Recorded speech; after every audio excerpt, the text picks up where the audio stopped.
Hi, my name is Emily Westrup. I was an Erin's House kid for 5 years, and I've been a volunteer here for 3.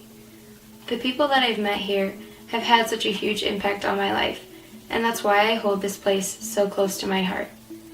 I started coming after my dad's death. He died by suicide when I was 7 years old.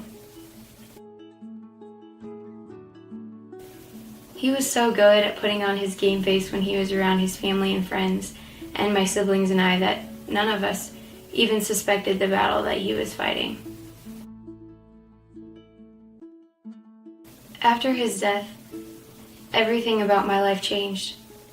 At school, my friends treated me differently.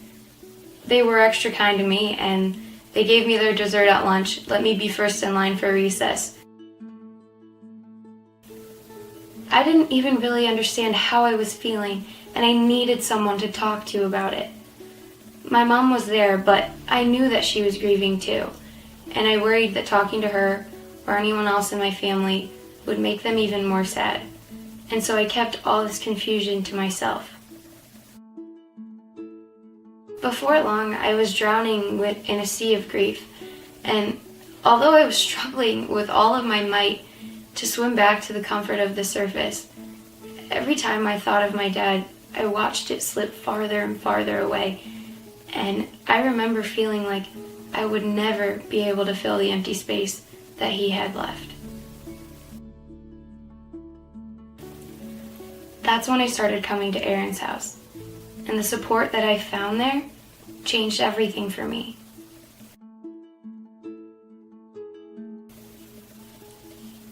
It was Erin's house that helped my mom to share more with my brother Joe and I about the truth about my dad's depression and suicide.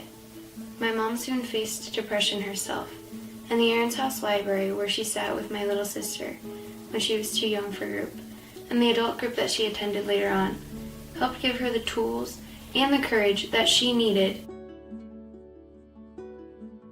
As you can imagine, the word suicide triggered a whole host of new emotions and questions for Joe and I. Neither of us had been exposed to the true meaning of that word until that moment, and we had no idea what to do with it or how to put it into perspective. I remember how, when I next attended group, I just burst into tears in the quiet room as I told the rest of my group about my dad's depression and suicide. But then I remember how the girls next to me took my hands, and how their words of comfort that night and their words of advice over the next few weeks helped to change my perspective on my dad's death.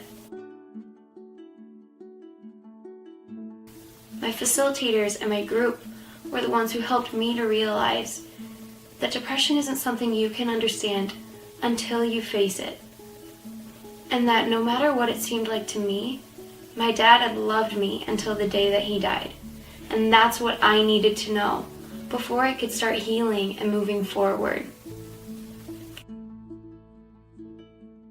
Though my story isn't the exact same as that of each of the kids that I work with, we have a basis of empathy that allows me to help them just as they help each other. I love what I do because I know from personal experience that it is changing the lives of my kiddos for the better.